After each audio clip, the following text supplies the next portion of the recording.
Oi pessoal, sejam bem-vindos a mais um episódio do podcast Inteligência Evolutiva. E hoje a gente vai tratar uma temática que também tem relação com a questão parapsíquica, né, ou paranormal, que é sobre o ectoplasma. O que é o ectoplasma? Será que o ectoplasma é uma substância sobrenatural? Então a gente vai falar um pouco sobre isso nesse episódio. Então fiquem aí para vocês ouvirem aqui nossas convidadas, né, e nosso debate sobre esse tema. Solta a vinheta.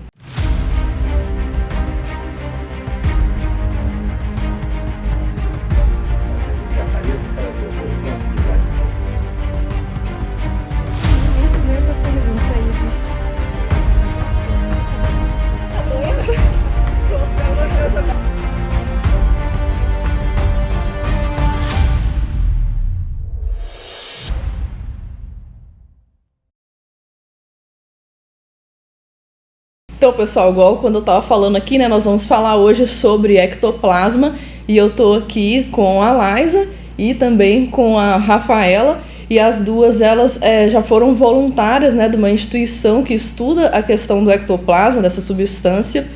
E muitas vezes a gente pode ter tido algumas experiências com ectoplasma, mas não saber que a gente está exteriorizando o ectoplasma, não saber que aquela vivência que a gente teve envolveu essa substância. Então a gente vai falar um pouco sobre isso aqui e também a relação disso no contexto juvenil, né? Então, assim, por que é importante o jovem ele saber sobre o ectoplasma e ele também procurar dominar o ectoplasma, né? Qual que é a relevância disso? Então a gente vai falar um pouco sobre isso.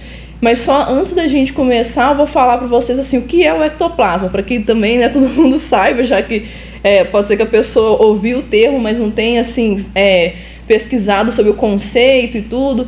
Então, o que seria o ectoplasma? Ele é uma substância energética, semimaterial, de característica viscosa, leitosa, quase transparente, retrátil, contendo propriedades químicas similares aos componentes intracelulares orgânicos, mais facilmente perceptível quando emanado do corpo físico de um parapsíquico, né, uma pessoa que tem o processo da paranormalidade, do parapsiquismo, durante transes mediúnicos de efeitos físicos. Inclusive, com o ectoplasma é possível fazer as materializações, né? Então, não sei se vocês já viram aí, mas tem alguns médiums que até a gente consegue ver imagens na internet, tudo, claro que tem que verificar a veracidade, né, da imagem, mas que já chegou a exteriorizar ectoplasma e acabou plasmando, materializando alguma coisa, seja, por exemplo, flores, seja algum tipo de material.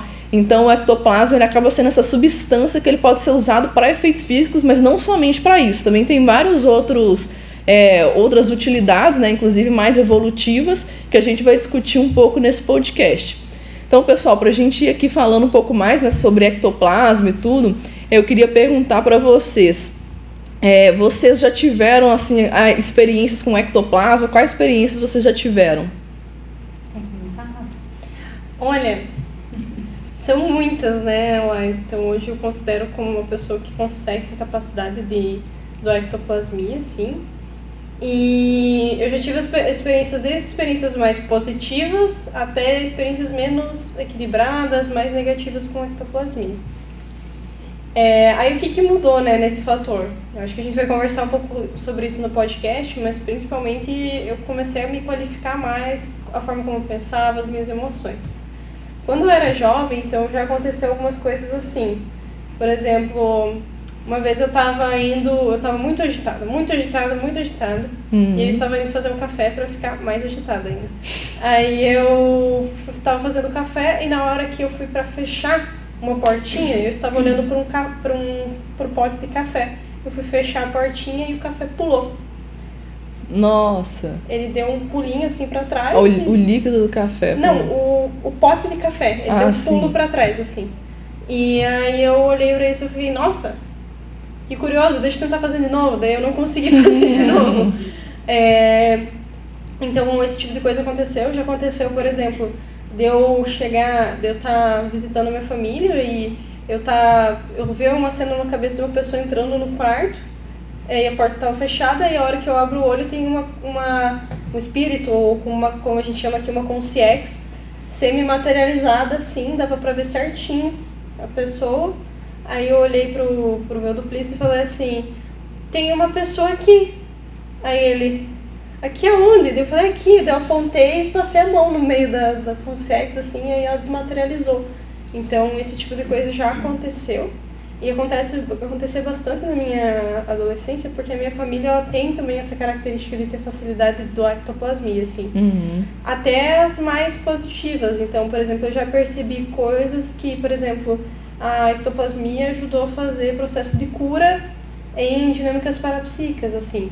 Então, de perceber nitidamente uma consciência que está acoplando, que ela não estava bem, que ela estava toda machucada, assim, eu sentia a dor dela, e a dor indo desaparecendo por causa da doação da ectoplasmia, porque eu estava bem e eu conseguia doar uma energia positiva para ela, assim. Legal. E você, Laísa? Então, eu estava anotando alguns pontos e alguns coincidiram com o que você falou da sua experiência, que eu achei bem bacana, que é o seguinte, pensando na minha trajetória, né? Quando eu era mais criança, eu tive alguns fenômenos parapsíquicos, eu não me lembro, mas a minha mãe relata, né? Que às vezes eu acordava e eu fazia como se fosse um processo de imposição de mãos, fazendo doação de energia, que parecia para as consciências, né? Consciências, só para traduzir, né? Seria o que a gente chama equivalente ao espírito, né? A pessoa que não está mais assim na realidade intrafísica, né? Que já está numa outra realidade. Então, eu fazia imposição de mãos, aí parecia que era para as consciências e tinha algum processo assistencial envolvido. Então, eu tenho essas lembranças que envolve, digamos assim, uma questão parapsíquica energética, mas de ectoplasmia em si, mais na infância e para a adolescência, eu não tenho memórias como a Rafa, mas eu tenho memórias nessa fase de vida com a minha família, que eu acho que é legal também, você comentou da família de ectoplastas, né? Então, assim, exemplos bem didáticos, né? O meu pai, a minha mãe e uma irmã mais do que a outra, mas as duas, elas tinham muita ectoplasmia e isso como é que se manifestava? Coisas assim, às vezes um pouco destrambelhado, né? A pessoa chega e do nada queima uma luz de um ambiente, queima algum objeto, aí ela troca e volta a queimar. E uma coisa que é interessante de observar é que quando isso acontece, ela está num padrão assim mais agitado, mais desorganizado, que entra esse processo emocional, né, que a Rafa comentou.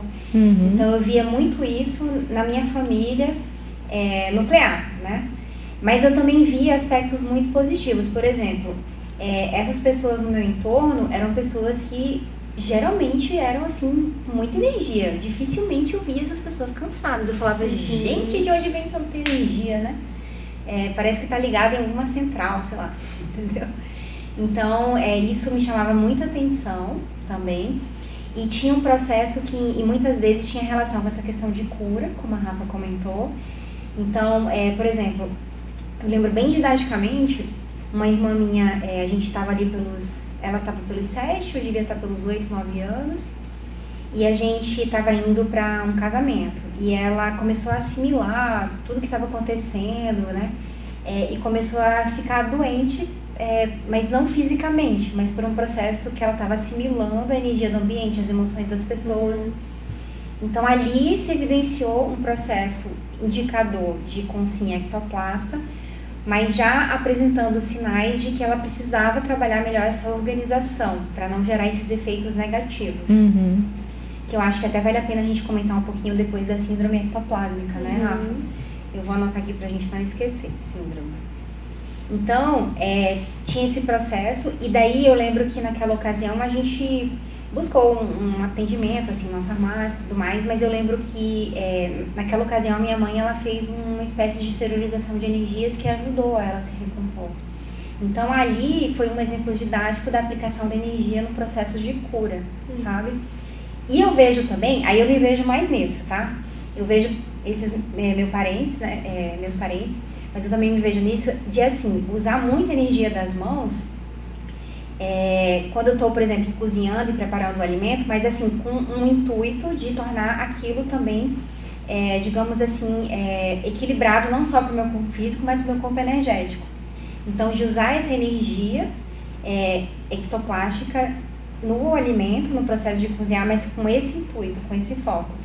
Então eu me vejo mais nisso. E um exemplo assim mais, digamos assim, científico, né, paracientífico, que a Rafa comentou, é de justamente em dinâmicas parapsíquicas, que a gente já comentou um pouquinho em outros episódios, né, que são experimentos que a gente faz em grupo, né, de trabalho com energia, de a gente estar podendo se entender, né, nesse aspecto assim, parapsíquico e energético, de perceber isso. Então, a Jéssica comentou, né, que eu e a Rafa, a gente foi voluntária da Ectolab, né?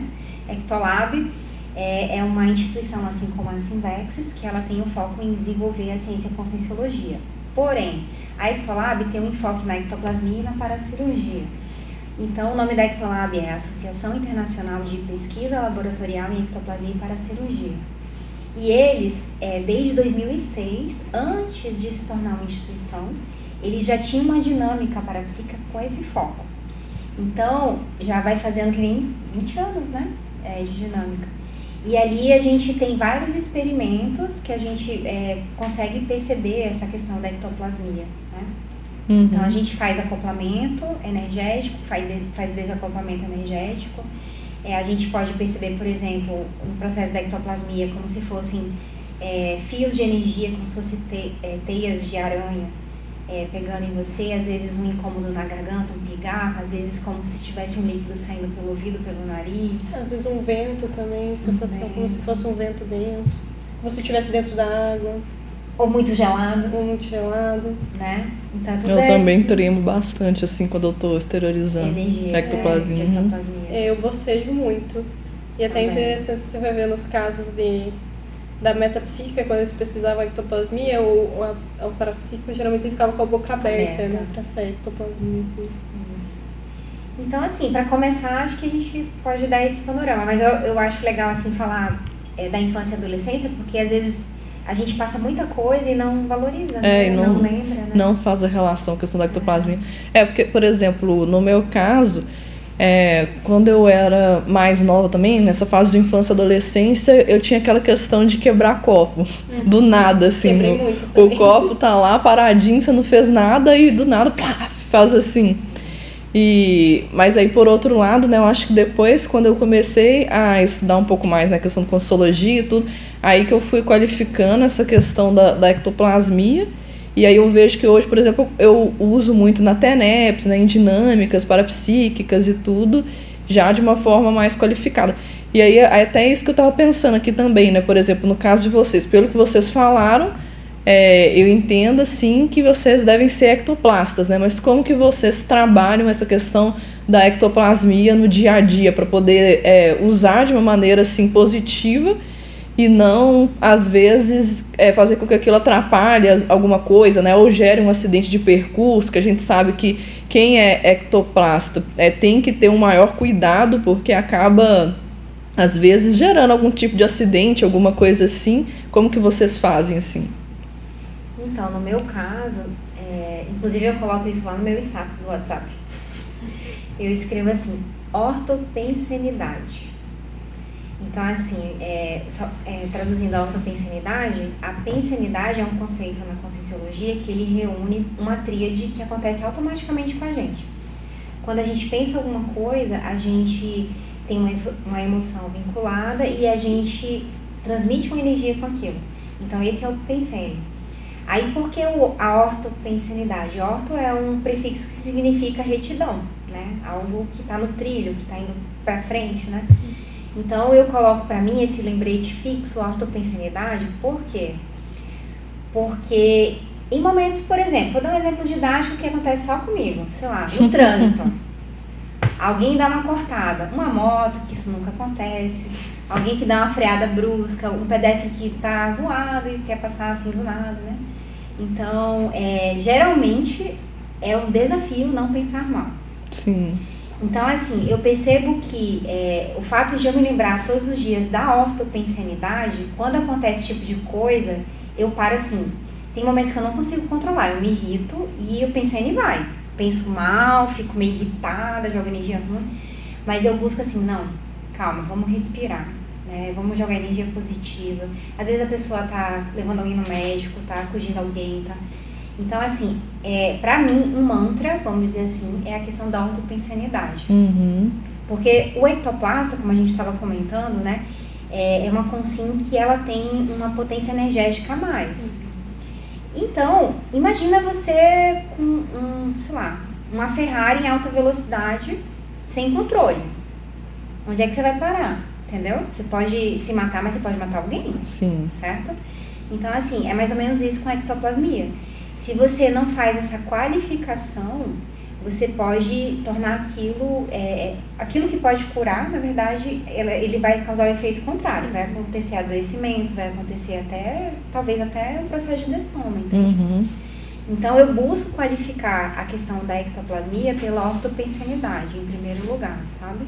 Mas eu vou ser bem sincera, eu não ganho sempre, mas eu busco manter essa autovigilância para diminuir os danos e eu reeducar. É um treino, né, Laísa? Exatamente. Eu vou até trazer um exemplo assim que aconteceu hoje. Então eu acordei e eu estava irritada. E a pessoa aqui, com muita inteligência, não se tocou que isso poderia ser de alguma consciência ali acoplada. E eu fui para o trabalho irritada, eu continuei irritada. E aí eu fui falar, eu comecei a me irritar com alguma coisa que tinha acontecido e eu fui falar ali pro meu duplista. Aí eu falei pra ele, tô com vontade de xingar fulano, porque fulano fez tal coisa. Aí ele falou assim, olha, você tá assim a semana inteira, você não é assim. Daí eu fiquei assim, não, peraí, eu tô assim a semana inteira? Eu não sou assim, então eu já tenho um padrão de referência, isso é importante. Então, a primeira coisa é você ter um padrão de referência de como você é, assim, como eu estou bem. Então, eu nem estava me reparando que eu não estava bem durante a semana. Realmente, era uma semana que eu estava tendo mais demanda e isso geralmente era uma sobrecarga para mim e eu fiquei um pouco mais irritada. Aí, na hora, eu falei assim, não, peraí. Não dá para continuar assim, não dá para eu ficar assim, porque eu já sei que se eu tô assim, eu tô contaminando o ambiente, eu tô ajudando que os meus colegas também fiquem em conflito. E você sendo ectoplasta ainda potencializa mais, né? Uma coisa interessante do ectoplasta é que tudo nele intensifica, né? Então é o exemplo da Ferrari que a Laísa trouxe.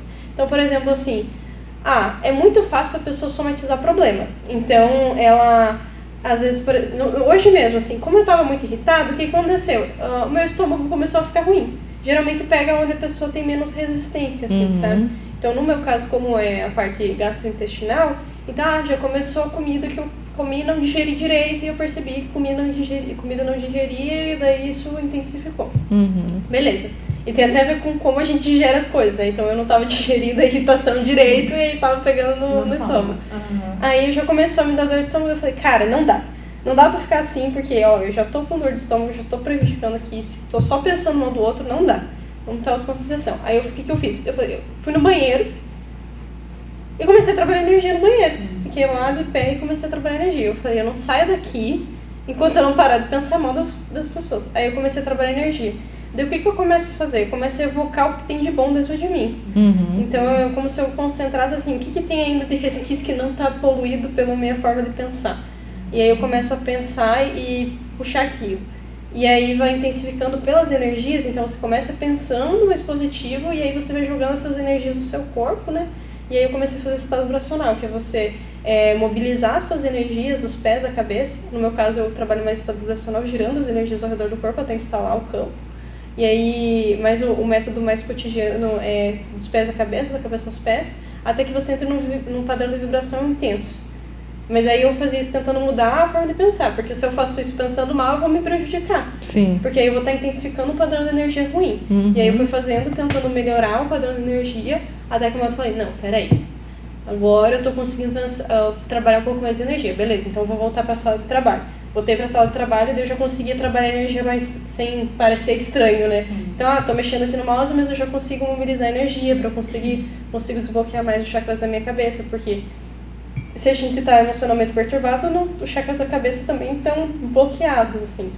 Então, e aí o cardio chakra fica a milhão, o umbilical chakra fica, assim, todo desequilibrado, né? Não é que ele tá a milhão positivamente e tá doando energia, ele tá desequilibrado. E aí, equilibrando os chakras da cabeça, você equilibra os outros chakras também com mais facilidade. E aí, hoje, eu usei essa forma. Mas, por exemplo, algumas vezes, quando eu tô com mais dificuldade de trabalhar energia, o que me ajuda é fazer uma leitura mais positiva. Então, eu pego um livro, por exemplo, um livro que é mais positivo, que ajuda a pensar diferente a sair dessa forma de pensar e começo a ler. Porque o livro ele exige que o seu cérebro fique ali concentrado. Quando eu percebo que a minha cabeça está menos poluída, aí fala, não, beleza, agora vamos tentar trabalhar energia. Então, a pessoa tem que descobrir qual que é a técnica que funciona melhor para ela. Essas duas têm me ajudado, assim. Mas eu sei que conforme eu for me aprimorando, talvez eu não precise pegar, assim, talvez eu não chegue no muito poluído, né, para ter que pegar o livro, para ter que ler, né. Então, testando para ver o que funciona, assim. Você me fez lembrar uma outra técnica, a Jéssica fala suas também, tá? Que eu gosto bastante também, que é o contato com a natureza. Sabe? Eu gosto muito desse também. Então, gente, quando o negócio fica meio, assim, cinza, né? Não sei pra onde vai, não tô conseguindo respirar do ponto de vista energético, aí eu falo assim, não, agora eu tenho que buscar uma luz, assim, tem que ir pra natureza, tem que interagir, trocar energia com as plantas, ouvir o barulho dos passarinhos. Então, onde eu trabalho tem muito verde, então isso é uma vantagem. Então, quando o negócio tá pegando, às vezes eu não tô conseguindo resolver de onde eu estou, aí eu falo, não, vamos andar um pouco, mexer o físico, né, pra ajudar a mexer as energias e fazer contato com a natureza. Aí eu chego perto das plantas, aí eu fico ali tentando trocar energia e tudo mais, aí começa a melhorar, assim, a pensanidade e tudo. E uma outra coisa que eu faço, quando o negócio tá mais pegando fogo ainda, acontece, né, gente? Eu vou correr. Eu ia comentar sobre Entendeu? isso. Eu vou correr, eu vou pra musculação, exercício físico, né? Ajuda também. Ajuda. Então é uma outra estratégia também. Posso outra estratégia? Pode. O exercício físico porque é interessante porque o ectoplasma, ele vem do corpo físico. Então, quanto mais você mexe com o corpo físico, mais você tende a mexer com a ectoplasmia. E como o exercício físico ele concentra, ele tira o patopensene. Então, é até interessante, porque agora, você comentou, eu comecei agora a pular corda. Então, todo dia eu tento pelo menos pular uns 10 minutos de corda. Aí, às vezes, eu tô sentindo pressão extrafísica, eu começo a movimentar a energia como se eu estivesse pulando corda. Legal. Porque eu percebi do efeito que dá o exercício físico. Então, e aí até é interessante, porque tem muita gente que usa o exercício físico para conseguir desassimilar, então conseguir tirar as energias que estão ali patológicas do corpo e nem percebe. É verdade. E nem percebe, assim, nem tem lucidez disso. Mas vê que ajuda. Tem uma outra coisa que também é muito boa, que também eu faço, que é uma técnica, se não me engano ela está descrita no livro Projeciologia, que está ali, aquele azul, grandão, que é a técnica da chuveirada hidromagnética. Nossa, gente. Você vai pro banho e você começa a focar, né, a esterilização da energia a partir do alto da cabeça em direção à água. Então há um confronto, vamos dizer assim, né? E isso, um acoplamento, né, com a água. Com a água. Isso me ajuda demais. Assim, essa questão da água também é algo que... Tem gente que faz isso com energia eólica, né? Com vento, mas eu prefiro com a água. Mais afinidade, né? Com a energia da água. Esse processo da afinidade com a energia é interessante. Porque você até comentou da natureza, mas eu acho que a pessoa precisa também ficar esperta com a energia da natureza. Porque eu já cheguei em locais que era um mato lindo, super conservado, mas que o holopensene estava horrível. Aí eu fui ver, andei um pouquinho, tinha lixo jogado, tinha macumba sendo feita no local. Aí você vê que o negócio assim já estava patológico por si só, porque a energia das plantas da natureza ela é neutra. Assim. Então ela vai te ajudar, mas ela também pode intensificar um processo que não é tão positivo assim, né? Verdade. E assim, eu também uso basicamente essas mesmas técnicas que vocês comentaram, né? Tanto a questão da própria mobilização básica, quanto também que você comentou da ortopensenidade, que eu acho que é bem interessante porque a pessoa acaba assim, atuando na causa, né, do que pode às vezes desequilibrar a questão do ectoplasma. Mas uma complementar que tem também muita relação com a ortopensenidade, que eu gosto muito, que eu estudo dentro da questão do autodesassédio, é a questão do autoenfrentamento dos incômodos, né? Que é toda vez que eu sinto que eu estou com algum incômodo, eu procuro entender qual que é a origem do incômodo e trabalhar na causa raiz daquele incômodo. Então, eu acho que isso acaba meio que cortando, às vezes, a pessoa de entrar num patopensene e tudo, porque muitas vezes quando a pessoa entra num patopensene, pelo menos que eu observo, já aconteceu comigo algumas vezes, é que fiquei incomodada com alguma coisa, só que eu não pensei muito sobre aquilo, aí no outro dia eu já acordei assim, pensenizando, sabe, uma coisa mais ruminando às vezes alguma coisa e tudo. E aí você vai ver a origem tava num incômodozinho que você teve com alguma coisa lá que a pessoa te falou, com algum mal entendimento que você teve. Então eu gosto muito de ver assim o incômodo como um alerta para que alguma coisa está errado, que eu tenho que trabalhar do ponto de vista do Pensene. E aí eu já procuro, seja fazer uma técnica energética ou então tentar entender mais o que aconteceu, conversar com quem está envolvido, né, alguma coisa assim, que eu também acho que ajuda nessa maior assim, homeostase mesmo, né, que vai obviamente também ajudar nessa questão do ectoplasma também, né. E dentro disso, Jéssica, uma coisa que eu quero comentar assim, que eu acho que não é tão fácil você criar essa forma de pensar como rotina, mas que evolutivamente em algum momento a gente chega lá. Quem já chegou, meus parabéns, mas eu estou construindo isso, que é entender assim, que se tem alguma energia patológica perto de você, ela não é para te atrapalhar, ela é para você lidar com ela, para transformar aquilo de uma forma positiva. Então, por exemplo, é engraçado porque quando a gente vai fazer alguma atividade assistencial na Sinvex, começa a aparecer muitas concierges mal intencionadas querendo atrapalhar aquilo. Sim. E aí elas vêm e aí daí o que acontece? Começa a incomodar. Então acorda você de noite, começa a...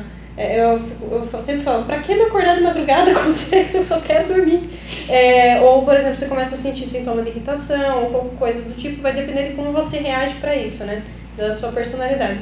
Mas parar de encarar isso como, consciência está me incomodando, estou sentindo pressão extrafísica, temos assistidos aqui, temos consciências que estão aqui e que podem ser ajudadas. E que se elas estão irritadas é porque alguma coisa está pegando nelas que elas ainda não foram esclarecidas quanto a alguma coisa. Sim. Então, tentar acoplar, tentar pensar em consciências mais positivas, né, que aí é um amparo extrafísico de função, para tentar ajudar elas a ter esse encaminhamento aí para ver se, ou vai ou racha. Então, ou a consciência ela é ajudada, ou a consciência ela acaba, né,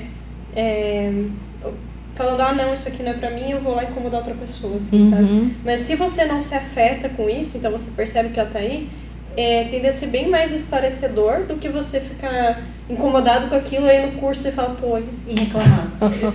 Reclamando, né? Uma postura mais egocêntrica, né? A pessoa tá mais pensando nela do que realmente pensando assim, o que ela pode fazer pra ajudar e tudo, né? E falta discernimento, né? Porque olha que interessante, né? Lógico que no olho do furacão, às vezes a gente não tem essa lucidez, né?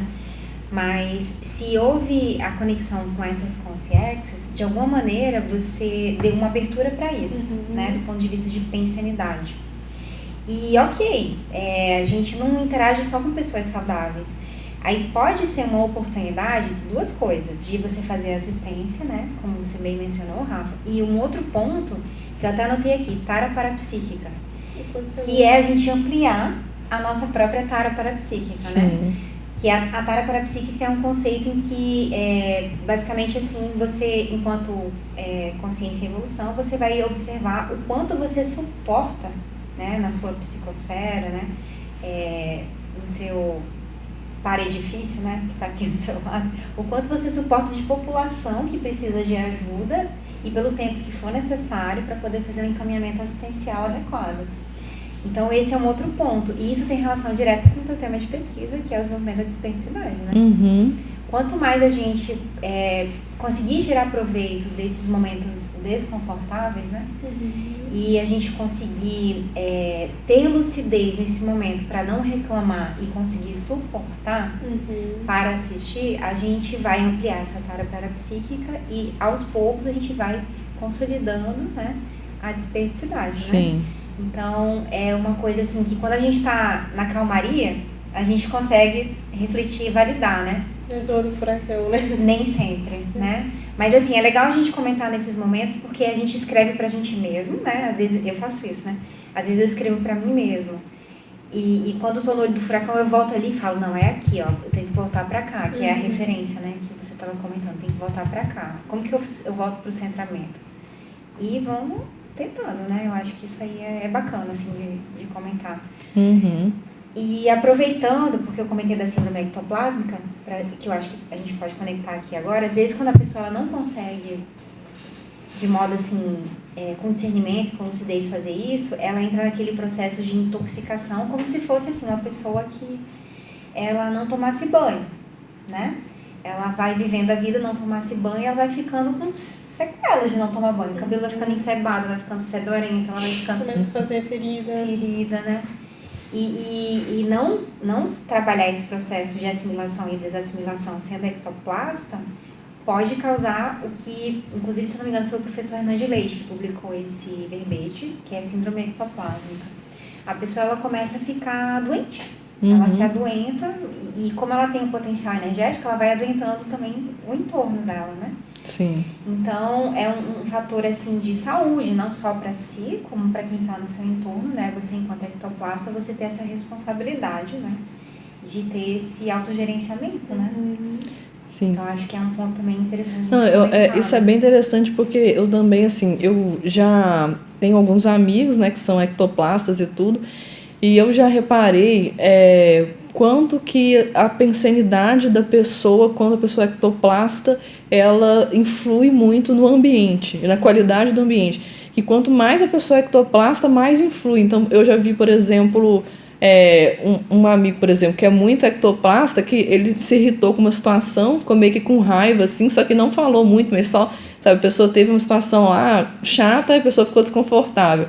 E na hora o campo todo mudava, sabe, do ambiente, ficava um campo pesadão, assim, e eu, nossa, que isso, influencia muito a pessoa ser ectoplasta e tá nessa questão de pato-pensenidade, né? Agora o contrário também serve, né? Se a pessoa, ela tá com uma intencionalidade muito assistencial ali, fazendo uma assistência, aí também consegue criar um campo bem homeostático, né, também. Um campo terapêutico e paraterapêutico.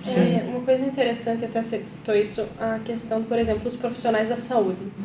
Tem muito profissional da saúde e professor que tem o processo da síndrome ectoplásmica. E você vê que eles estão com intenção positiva de ajudar, mas às vezes falta o discernimento do banho energético, né? Então, da pessoa conseguir desassimilar aqueles resquícios, conseguir encaminhar toda a demanda energética. Então, até você pega, por exemplo, uma coisa que a Ectolab estuda muito dessa síndrome ectoplásmica, é que, por exemplo, médicos, enfermeiras, a pessoa chega às vezes no final do dia, tipo assim, a pessoa é uma máquina, ela vai, ela anda, só que ela chega no final do dia, ela tá esgotada. E ela vê que às vezes ela tá assim, com os pensamentos dela todos perturbados, não tem clareza mental por causa do processo de tanta assimilação de gente que tava ali doente, que a pessoa acabou pegando, tipo assim, né, ajudando, ela acabou trocando energia com um, trocando energia com outro, trocando energia com outro, a gente vai trocando, vai assimilando um monte de coisa, e quando você vê, você tá com uma caixinha em você de energias ruins e que você tem que pegar e dar um jeito de encaminhar isso e trocar, aí, né, conseguir trabalhar energia. E você quer comentar aí, Liza, sobre isso? Não, termina aí que depois eu... Você está mostrando aqui no livro Ectoplasma, tem o processo da síndrome ectoplasma. E a mesma coisa com o professor. Então você imagina que lá, a professora lidando com 20 adolescentes numa sala, e como está no processo da adolescência, a adolescência ela predispõe à doação da ectoplasmia. Por quê? Por causa do processo de que a pessoa está com os hormônios à flor da pele, então está mexendo com o crescimento do corpo. Quando você mexe com o crescimento do corpo, você tem a soltura do ar da ectoplasmia. Processos, às vezes, que eles têm muita energia, são muito agitados. Então, uma das hipóteses do processo da ectoplasmia é ela vir da mitocôndria da célula. E aí, o adolescente é agitado, está o tempo todo se mexendo, está o tempo todo gastando muita energia. Então, o gasto calórico de um adolescente é muito maior. Tanto que a pessoa, quando chega nos 20 e poucos anos, ela começa a engordar porque ela já não está mais na adolescência, está comendo exatamente a mesma coisa. Então, tem muita ectoplasmia. Daí, a professora, às vezes, também tem uma força presencial muito grande. Então, e aí fica lá, trocando energia. Passa uma aula, tá bem. Passa 2 aulas, tá bem. Começa a terceira aula, já começa a bater pino. Então, se a pessoa não sabe fazer a troca do bloco pensênico, trocar as energias, conseguir fazer a limpeza energética, ela acaba, se esgotando ali aos poucos. E não é porque ela não tem energia. Ela tem muita energia. A gente tem energia infinita. Todos nós somos usinas e a energia está ali o tempo todo. Então, se está faltando energia, você absorve de algum lugar. é porque ela está carregando um peso de patologia energética que ela não consegue aguentar. E que nem tem que aguentar. Tem a ver ela com a tem tara parapsíquica também, né? É o Que a processo Laísa da tara. comentou. A tara, ela vem de peso, né? Então Isso. você pega o processo de como se ela tivesse com um saco de 30 quilos cada lado de pato pensene, né? Então, esse ponto, assim, ele é interessante. E até o processo, assim, de que, às vezes, o professor, ele nem percebe e começa a ter problema mental até por conta disso, assim, né? Sim. Não, e uma coisa que você comentou, né, que eu acho que até a gente pode linkar com a questão da inversão existencial, né, que é uma coisa que eu tinha preparado aqui, né, que é a relação da ectoplasmia, né, do ectoplasma com a inversão existencial, que aí você comentou sobre esse processo da adolescência, né, o quanto que o adolescente ele já tem uma predisposição, por exemplo, para liberar ectoplasma. E aí, o que vocês veem mais assim de relação do porquê que é importante para a pessoa que vai aplicar a técnica da inversão existencial, né, ali desde cedo, desde a juventude, ela estudar essa questão do ectoplasma? Olha, eu acho que dá pra gente pensar em algumas coisas, né? Por exemplo, quando a gente fala de inversão existencial, só relembrando, né? O objetivo é que a pessoa, desde cedo, ela busque colocar em prática o curso intermissivo que ela fez no período entre uma vida humana e outra, né? Então, ela vai colocar em prática esse curso intermissivo através de uma programação existencial. A técnica da INVEX, ela preconiza que isso seja feito o mais cedo possível, justamente porque ela é uma técnica que ela vai contra o fluxo natural da sociedade. Porque pensar em ajudar os outros depois que eu me aposentar, todo mundo pode pensar isso, né? E é o mais habitual. Agora, pensar isso desde 8, 10, 12 anos de idade, não é algo que ainda é natural, ainda não é, né? Então, a INVEX, ela vem nesse contrafluxo. Então, estudando inversão existencial, a gente tem mais 2 tipos de inversões, né? Uma, que é a inversão da assistencialidade, porque quando a gente fala em executar a programação de vida desde cedo, uma das bases de uma programação existencial, ela é a assistencialidade. Então, desde a mais tenra idade, pensar em como que eu posso ajudar ao próximo, mas não no sentido só de fazer algum tipo de consolação, mas para além disso, como que eu posso esclarecer, ajudar a pessoa a pensar fora da caixa, a ela se libertar de alguma crença limitante, a ela enxergar o parapsiquismo que tem de uma maneira despreconceituosa, sem medo. Então, é nessa lógica, né? Então, a gente pode pensar na inversão da assistencialidade junto com outro tipo de inversão, que é a inversão energética, que aí é onde eu acho que une bem a inversão existencial, a assistencial e a energética. A inversão energética, o que ela significa?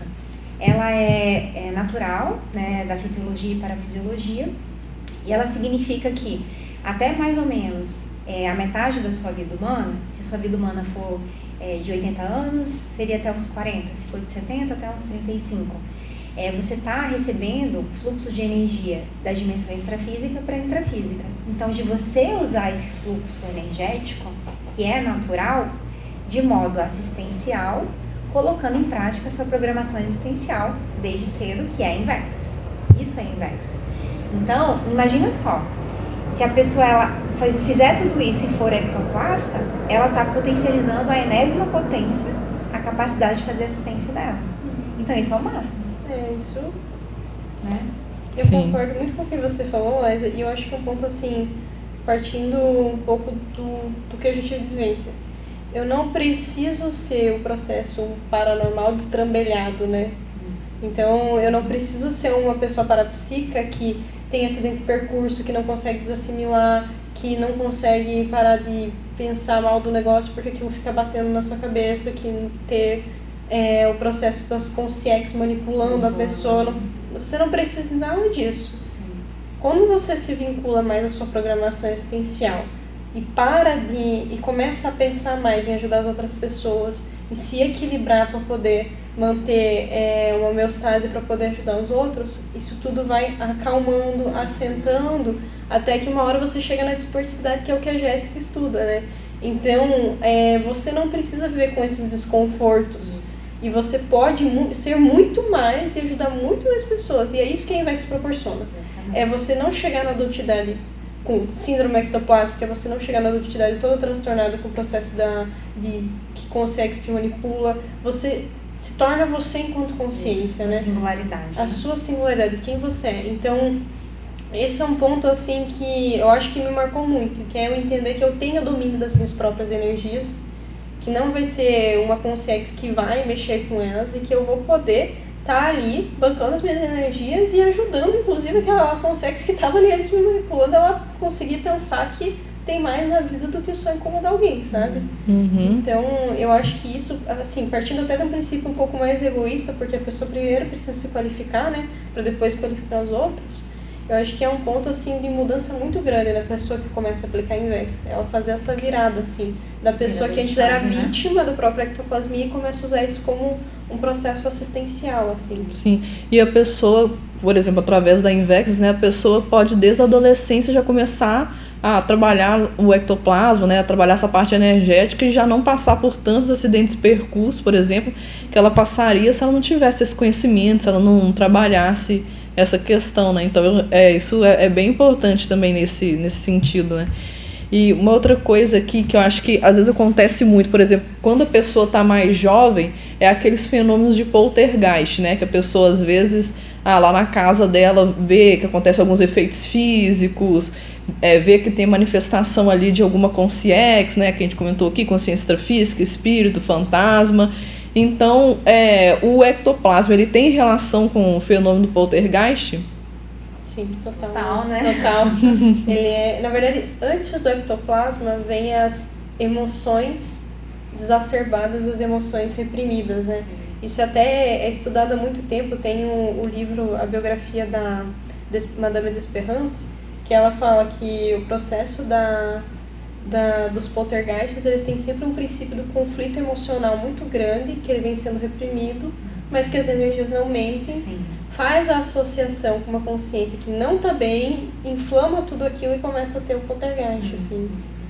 E até é interessante porque quando já aconteceu na minha casa, por exemplo, a gente começou a ouvir muito barulho no sótão. No sótão. No sótão. Nossa, você morava em casa que tem sótão. Inclusive eu morava numa parte do sótão, mas tinha parte... Não era um sótão, era um teto. Um teto, sim. né? Eu morava no sótão e a gente ouvia aquele barulho. Meu pai achava até que eu tava andando. Mas eu ouvia coisa andar, coisa arrastar em cima do teto. Como é que você vai fazer um negócio desse? Aí a gente foi descobrir... Aí na época meu pai ia lá numa moça que incorporava e tal. E a moça, ela falou que tinha o meu avô lá. Que ele tinha construído uma oficina, ele era marceneiro, o Consex não sabia disso, tá? Mas ele era marceneiro, ele tinha construído uma marcenaria lá. Eu não sabia disso, mas eu tava ouvindo os barulhos, eu falei, quer saber, eu vou ver o que é isso. E na época eu tava aplicando técnica projetiva, então eu saí do corpo, fui lá na janela e comecei a olhar. Eu vi que era meu avô, cumprimentei, tentei conversar com ele, beleza, voltei pro corpo. Aí, a gente foi descobrir que a minha avó, ela tava pensando muito nele. Ela estava sentindo saudades dele. Evocando, né? E evocando ele. Então ela estava sentindo saudade, mas ela não falava pra ninguém. E ele começou a se aproximar. Tipo, ele falou, não, já que ela tá sentindo saudade, eu vou vir aqui, né? Só que aquilo tava gerando ali, né? Tipo, era uma emoção que ela não estava processando. O que foi resolver o problema foi colocar na TENEPS e na paracirurgia. Então a gente pegou o local da minha avó e a TENEPS colocou na TENEPS, que é a tarefa energética pessoal. Então eu saí colocando na TENEPS de várias instituições da Conscienciologia, que é a modulação de energias mais positivas, e aí no processo da paracirurgia. Deu pouco tempo depois, os barulhos cessaram, e aí só ficou o barulho normalmente dos gatinhos que viviam em cima. Mas é interessante porque você vê bem claramente o processo de emoção. Nesse caso ela estava evocando, né? Mas eu já vi casos, por exemplo, de que na casa do pessoal que morava ali próximo à minha, que estava tendo muito conflito entre mãe e filho, e a mãe ela ficava e não queria demonstrar aquele conflito e ficava, e até é engraçado porque os animais da casa eles agiam de uma forma esquisita, assim. O meu gato, ele entrou na casa e na hora que ele entrou ele ficou todo doido, todo transtornado, Nossa. assim. Todo emotivo, até pra pegar ele me arranhou, é coisa que tipo ele não fazia, assim. Daí, e naquela época também, começou a ver vários movimentos em cima da casa e fazer barulho, ninguém sabia o que era. mas era bem numa época que eles estavam com o processo emocional, assim, que estava tendo muita briga na família, assim. Então, isso foi gerando... Eu não lembro o que resolveu na época, se colocamos na TENEPS ou não, ou se isso ainda ocorre, sabe? Mas foi bem claro o quanto que isso gerava inflamação, porque... E todos lá, tipo assim, doavam muita energia. Eram pessoas, assim, que você via que tinham capacidade de doar energia e tinha gente perto ali, então você via que o negócio era até materializado ao ponto do bicho sentir, né? Assim. Interessante. Isso que você está falando, eu me lembrei de um exemplo bem didático que você falou da questão da emoção, né? Mas que pega bem, tem inclusive um filme que acho que uma parte, vocês podem ter visto ou não, enfim, mas uma parte dos telespectadores, os espectadores devem ter visto, é aquele filme O Iluminado. Ah, sim. Gente, aquele filme ali, ele é cabeludo, né? Mas enfim, ali é um exemplo didático de poltergeist, né? E o interessante do exemplo didático é que, assim, muito do que acontece ali é baseado no medo, né? Então, assim, essa questão das emoções são muito relevantes, mas eu queria dar um destaque para o medo, porque o medo, ele é uma estratégia de manipulação, né? Sim. De consciência e consciências. Então, esse entendimento, esse domínio, a reciclagem dessa emoção, ela é bem importante no processo, assim, de evitar, de fazer profilaxia dos poltergeists, né? E assim, a gente sabe que o poltergeist, ele pode ser, digamos assim, facilitado se houver criança ou adolescente na casa. Por quê? Justamente pelo que a Rafa estava comentando, né? A gente tem muita energia nessa fase da vida e a gente, para além disso, tem a inversão energética, né? E não tem controle emocional. Justamente. Então, a gente meio que é uma bombinha relógio ali, né? Então, nesse sentido, né, tudo isso fica num caldeirão e tal. E daí eu queria trazer, assim, como sugestão de leitura mesmo, de estudo, um livro. O nome dele é Parapsiquismo na Infância. Não trouxe ele aqui, mas ele é da professora Lilian Zolé. Ah, tem aqui. Ele tá aí? Vou mostrar. Nossa, excelente, olha aí. Esse aqui mesmo. Esse aqui. Perguntas e respostas. Show de bola. Então aqui a professora Lilian Zolé, ela coloca de um jeito assim bem descontraído, né? Várias perguntas que pais e até adolescentes podem ter, né? E crianças, né? A respeito do parapsiquismo mesmo e como que pode ser manejado, como pode ser abordado. Lógico, isso não é panaceia universal e para todos, mas são exemplos, né? Que, assim, na dúvida é interessante ler e observar, no caso pessoal, como que se aplica. E o interessante da professora Lilian Zolé é que durante muitos anos, eu nem lembro quantos anos, ela foi coordenadora de uma dinâmica parapsíquica, que o público-alvo da dinâmica parapsíquica eram crianças e adolescentes. Então ela tem um lastro, né, nesse sentido também. Então eu gostaria de deixar como recomendação para que tanto os pais, né, quanto os adolescentes e as crianças, eles possam enfrentar os medos, né, e naturalmente, se houver caso de poltergeist, também trabalhar esses casos, sabe? Porque Sim. Como a criança e adolescente está numa fase de desenvolvimento que, às vezes, assim, tem falta de autoconfiança, tem medos e tudo, se fizer um trabalho em rede, né, a família estiver envolvida, facilita, né? Então, lembrei disso aqui como uma profilaxia, né? Uma coisa positiva, né? Não, e isso que você está comentando é muito interessante porque o que acontece, né, que eu vejo, assim, normalmente a questão do poltergeist é muito retratada em filmes de terror.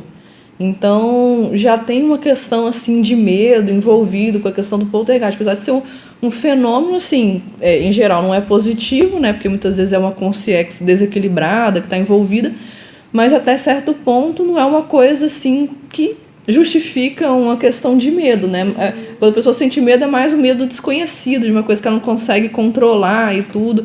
E eu vejo, assim, que hoje em dia tá muito mais popularizado os filmes de terror. Não sei se vocês chegaram a reparar que atualmente, né, quando a gente vai no cinema, assim, por exemplo, assistir um filme, sempre tá tendo pelo menos uns 2 filmes de terror em cartaz. Sim. Antigamente não era tão comum, assim, tinha os filmes de terror, mas era uma coisa mais... tinha em um mês depois tinha outro, e agora tá tendo muito, assim. Então, eu fico pensando assim, o tanto que essa questão do medo está sendo ainda sendo trazido muito forte e tal. incentivado. E as pessoas, às vezes, relatam, por exemplo, tá passando tal filme de terror lá no cinema, só que tem pessoas falando que quando a pessoa vai assistir o filme acontece alguma coisa, algum efeito físico, assim. Mas por quê? Porque você tá numa sala fechada, escura, gelada, todas as características para a pessoa exteriorizar ectoplasma. E ainda sendo estimulado ali com relação a essa energia mais densa, que é a energia do medo. Sim. Então é um ambiente, digamos assim, que fica um ambiente patológico ali, dessas energias, né, exteriorizando o ectoplasma para um fim mais patológico, né? Então eu acho que é bem importante essa questão mesmo da pessoa, ela pensar, analisar se ela tem algum processo de medo, né, e tentar reciclar isso, mudar isso, porque pode influenciar bastante nesses fenômenos, né? E é interessante que as consciências, elas querem muitas vezes botar medo na pessoa, propositalmente. Eu até lembrei de um caso que da última vez que eu fui visitar minha família também aconteceu. Que eu tava no quarto que eu morava antigamente, ninguém vai lá, porque é num andar acima, né, como eu falei, eu morava no sótão, né, meu quarto era no sótão. E aí ninguém sobe a escada pra ir, porque é uma escada um pouco complicada. E aí lá é as minhas energias. Ninguém interfere lá. Só que daí a gente descia no andar de baixo, à noite, e a gente percebia as consciências querendo botar medo na gente. Daí era até interessante, porque o Luiz ia fazer TENEPS, né, meu duplista, aí eu pegava e deixava a luz acesa, enquanto eu ficava no computador. Por quê? Porque a luz acesa, ela reduz o processo da ectoplasmia. A ectoplasmia, ela é sensível à luz. Tanto que você vê em sessões da ectoplasmia que ocorriam antigamente, quando você ligava a luz, ela tinha a redução do processo da ectoplasmia. Mas enfim, e aí você percebia. E conforme foi fazendo o TENEPS, os dias foram passando, você percebia que diminuíam as consciências até chegar a um ponto que já não dava mais pra sentir tanto. Mas como tinha a família da ectoplasta ali doadora, sim. Nos primeiros dias que a gente chegou lá, e a gente chegou lá com o intuito de ajudar a família, sim, tinha uma galera ali querendo que estava desconfortável com a gente lá, né, assim. Então, enfim, é interessante porque lá você vê que não tinha nenhum elemento para botar medo.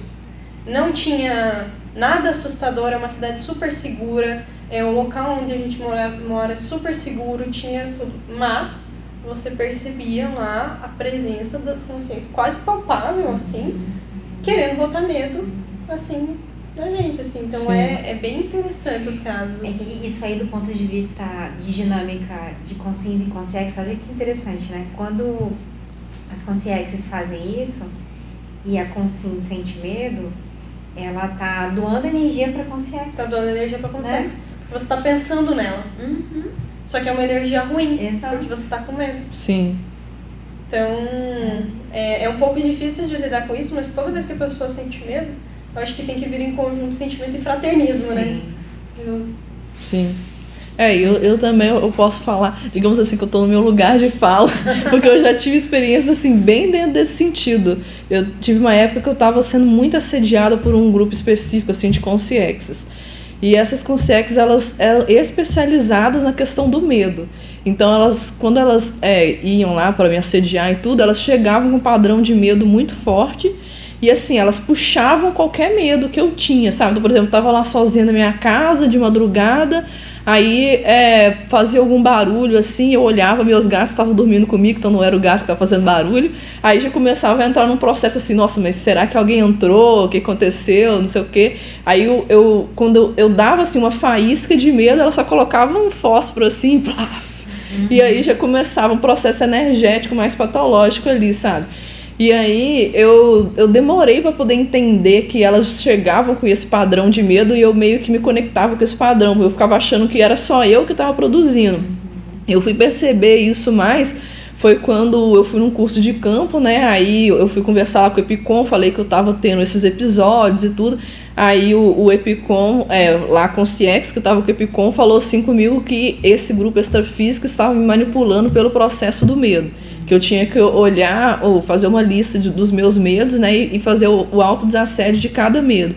Aí quando ele me falou isso, foi que eu comecei a reciclar esse processo, mas também foi uma coisa que para mim, pelo menos, foi complicado também. Sim.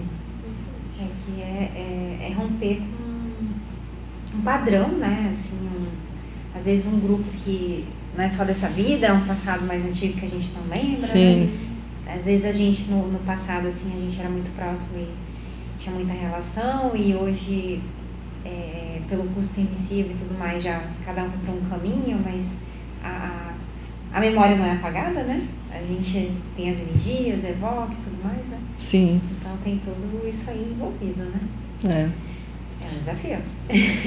Com certeza. E aí tem uma coisa também que eu acho que é interessante a gente falar, porque até a gente está mais pro final, que é a relação do ectoplasma com a paracirurgia, né? Que são essas cirurgias espirituais e tudo.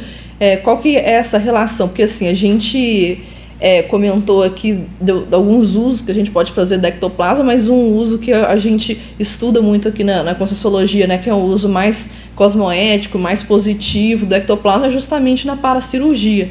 Então, assim, o que vocês veem da relação, né? Se vocês têm experiências com paracirurgia para comentar? Eu queria comentar que a paracirurgia, a gente sempre vê o caso do Zé Arigó, né?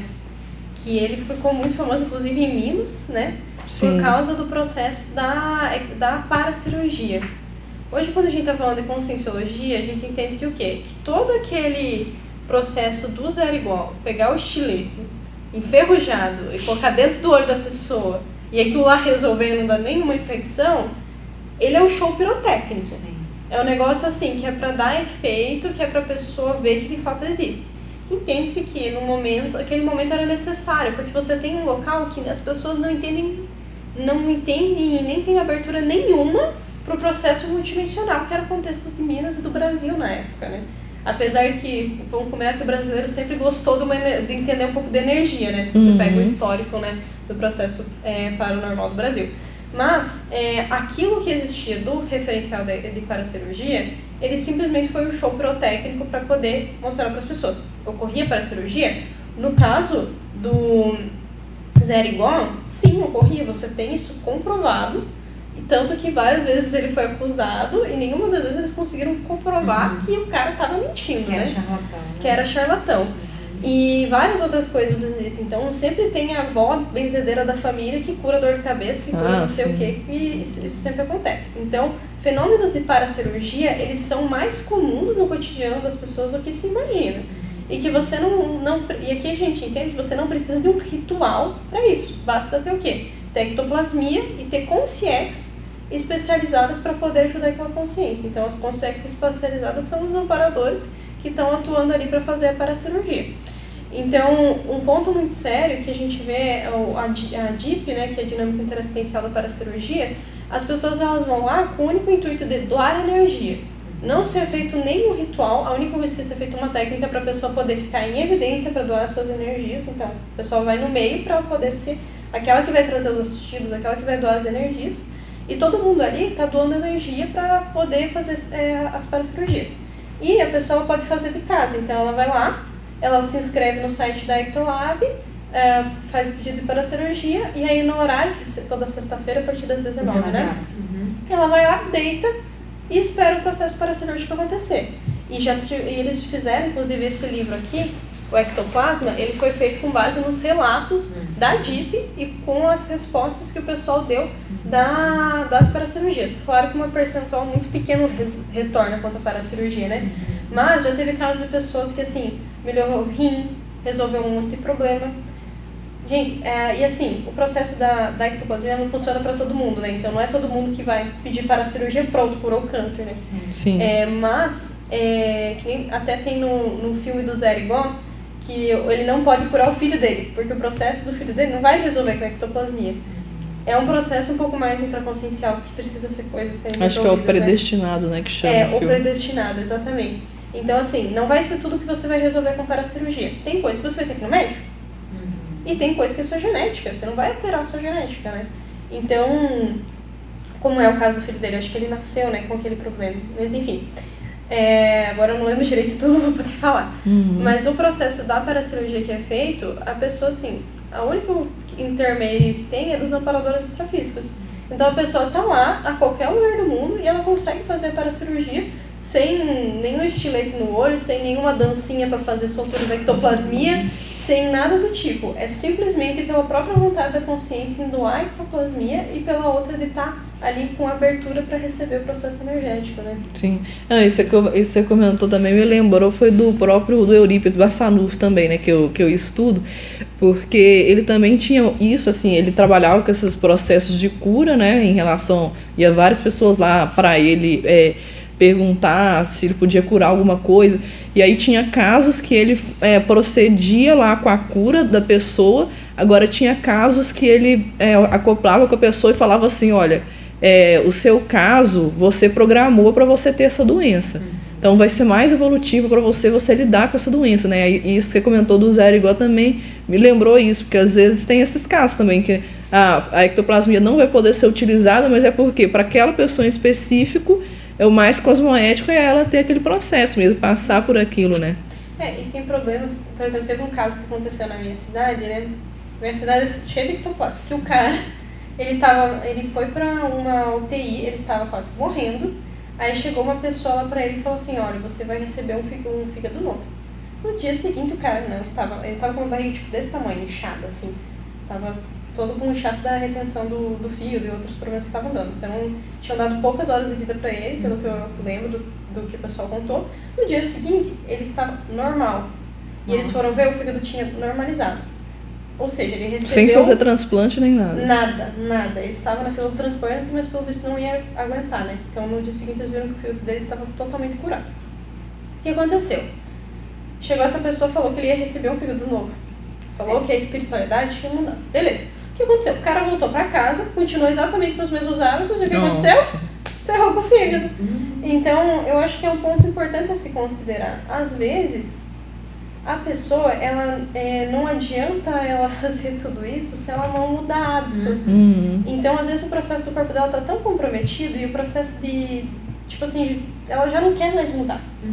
Então, não vai adiantar todo o processo, não adianta mudar o máximo de ectoplasmia do mundo, trocar o fígado da pessoa energeticamente para a pessoa no dia seguinte voltar a ter exatamente os mesmos hábitos e continuar com aquilo, sabe? Então, só trazendo assim um contraponto que eu achei bem didático, assim, sabe?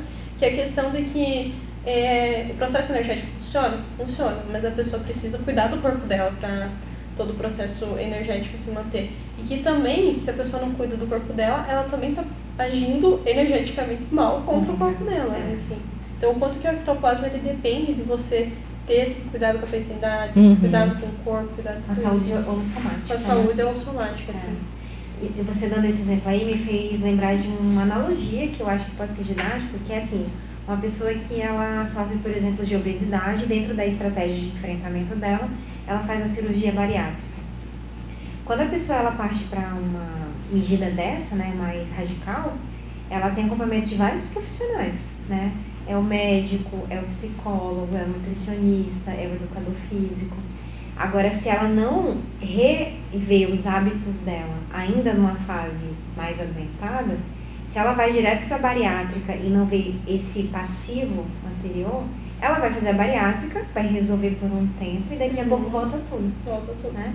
Então, é justamente isso, só que com a ectoplasmia, né? Sim. Então, acho que é um exemplo didático assim pra gente pensar, né? Porque receber energia de cura ajuda. Mas se você não se curar, não vai resolver. Né? Esse é um ponto importante, que um princípio da paracirurgia é que ninguém cura ninguém. A pessoa que tem um processo de autocura, né? Então, as consciências, elas doam energia, elas vão dar um aporte energético para ajudar a pessoa. Então, elas estão ali querendo o melhor para ela. Então, estamos doando as nossas energias, a gente está aqui para te ajudar, mas se no dia seguinte a pessoa continuar com o mesmo hábito, se ela continuar com a mesma atividade, ela volta para trás. Então, assim, toda modificação somática, né, do corpo físico, ela depende de uma modificação dos seus padrões de pensamento, sentimentos e energia, da forma como você age no dia a dia. Perfeito. E aproveitando, só para fazer a divulgação, né? Esse livro aqui que a Rafa comentou da ectoplasma, dentro dele a gente tem aqui um capítulo específico da paracirurgia e um capítulo específico sobre síndrome ectoplásmica. Então fica a sugestão assim de pesquisa e leitura, né? Ectoplasma, Panorama Contemporâneo das Pesquisas sobre Ectoplasmia, editora Espaço Acadêmico. Então, uma referência literária atualizada, né? Olá, então aproveitando que você está divulgando aí o livro, né? A gente pode fechar com a resposta à pergunta desse podcast, que é: o ectoplasma, ele é uma substância sobrenatural? Não. É natural do dia a dia da pessoa. Mas se sobrenatural a pessoa quer dizer que vem do extrafísico, não, ela vem do físico. É verdade, ainda tem isso. Exatamente. Mas eu vejo, por exemplo, quando a gente olha a questão de que, assim, as pessoas têm ectoplasma, né? As pessoas exteriorizam o ectoplasma, é uma coisa do dia a dia, né? Então, quando é colocado, às vezes quando é colocado sobrenatural, é mais no sentido, assim, de que algumas pessoas têm esse dom de exteriorizar ectoplasma. Claro que cada um tem um nível de desenvolvimento, né? Tem gente que consegue exteriorizar mais, tem gente que consegue exteriorizar menos e tudo. Mas também não é uma coisa assim, digamos, de outro mundo, né? Nesse sentido. É bem desse mundo. É bem desse mundo. E assim, todo fenômeno parapsíquico, que isso é um fenômeno parapsíquico, querendo na exteriorização da ectoplasmia, ele é passível de ser desenvolvido pela vontade da consciência. Então, se a pessoa quer aprender a ter doação da ectoplasmia para ajudar, ela consegue desenvolver isso. Tem técnica. Tem como fazer isso, sabe? Então, hoje na Conscienciologia a gente tem diversas técnicas para a pessoa entender o que é um processo de esterilização da ectoplasmia, o que é a esterilização da energia. E às vezes o que ela vai precisar não é doar a ectoplasmia. Existem outros padrões de energia que são tão positivos quanto, ou às vezes até mais, dependendo do padrão da ectoplasmia, que conseguem ajudar muita gente. Sim. Sabe? Então, não é do especial, da consciência que nasce iluminada especial, não é do santo, não é uma coisa sobrenatural, é uma coisa dos iniciados, é uma coisa comum, que muita gente já vem com predisposição porque desenvolveu a capacidade de doar energia em outras vidas e que ela consegue desenvolver a partir da própria vontade. Então tem que desdramatizar isso. O parapsiquismo todo mundo tem. Uma coisa bacana, assim, que, reforçando o que você falou, Rafa, que na Ectolab, né, que é a instituição da Conscienciologia específica, né, que desenvolve pesquisa sobre esse tema, eles, assim como a gente fala da inversão existencial como uma técnica de vida para ser aplicada desde cedo, o reforço que eles fazem em todas as aulas dele somos todos ectoplastas, né? Então, por quê? Justamente pelo que a Rafa falou. A gente tem energia, a gente tem parapsiquismo, a gente tem vontade, então todos somos ectoplastas. O que vai diferenciar o grau, né, digamos assim, o espectro, é como se fosse um arco-íris, né? A gente vai ter um vermelho mais intenso, mas a gente vai ter um vermelho mais claro. Então é como se fosse assim o processo da ectoplasmia. Às vezes você vai ter uma ectoplasmia mais suave e o outro vai ser a ectoplasmia mais densa.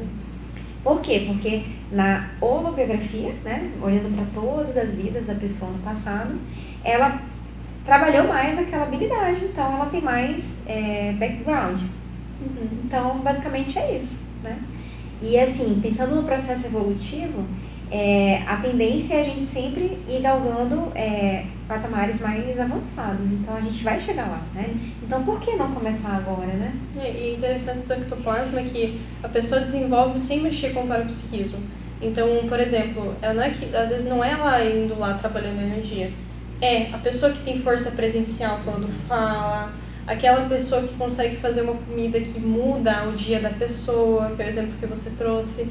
É aquela pessoa que chega para outra com uma intenção de ajudar e consegue melhorar aquilo. Então você vê que tudo isso está envolvido no processo energético. Então a pessoa não está lá assim, eu vou mobilizar minha energia da cabeça aos pés.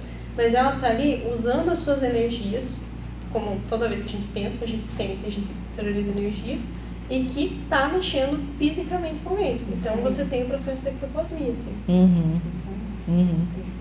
Perfeito. Então, gente, eu acho que é isso, né? Já até deu nosso tempo aqui. Então, se vocês ficaram interessados mais nesse assunto sobre ectoplasma, sobre essas questões de fenômenos parapsíquicos, a gente tem outros episódios que a gente falou sobre outros fenômenos parapsíquicos, como a projeção, por exemplo, parapsiquismo em geral, né, como a sensibilidade energética, e continue acompanhando nossos episódios para poder entender um pouco mais da relação de toda essa questão extrafísica, da multidimensionalidade com a técnica da inversão existencial, que é o que a gente estuda aqui na Simvexis. Então, é isso e até o próximo episódio.